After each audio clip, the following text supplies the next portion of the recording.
2 Corinthians 12 verse 7 to 10. Paul had a problem. He said, "There was given to me a thorn in the flesh, a messenger of Satan to torment me. 3 times I pleaded with the Lord to take it away from me.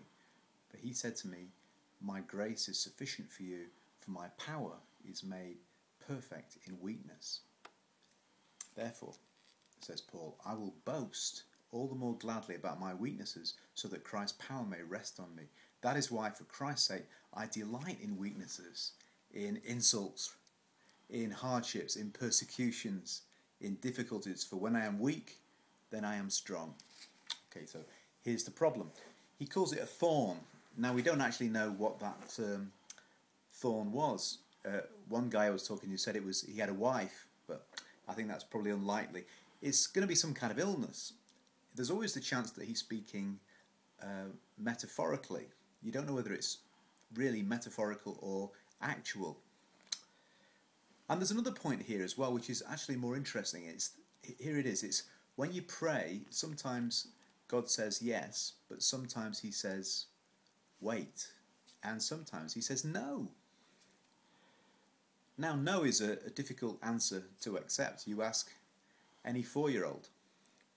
But God did answer the prayer. He just didn't answer it the way that Paul wanted. And sometimes, as in this passage right here, you have to accept that God has a different way of looking at things to you. He has a different perspective.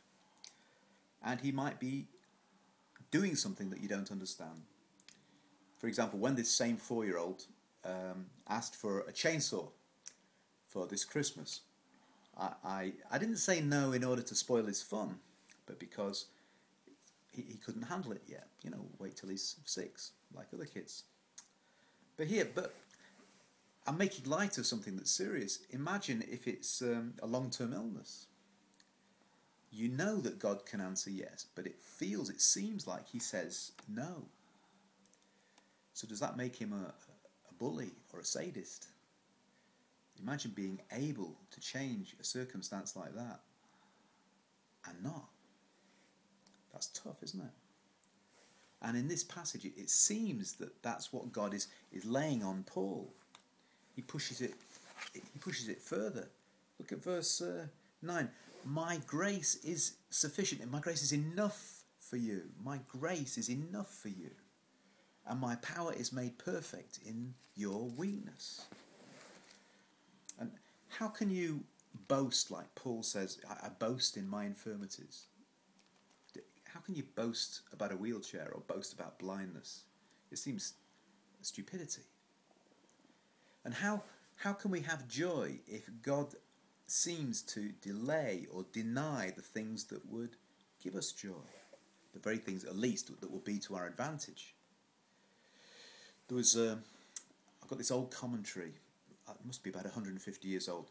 And the guy said, it's really cool. Listen to this. He said, "The removal of the problem might be apparently a blessing, but it might be attended with danger to our spiritual welfare. The grace imparted may be of permanent value and may be connected with the development of some of the loveliest traits of Christian character." Traits and character that wouldn't come if it wasn't for the very thing that you want God to take away from your life. It's not an easy point, is it? But could it be that God purposely orchestrates delay or denial? Well, listen, according to this verse, the answer is yes. He could be saying, "I have a bigger agenda for you. I have a different agenda. I have a higher purpose. I have a plan. But it's not where you're looking. It's out of the corner of your eye. It's there, but you have to deal with this situation first."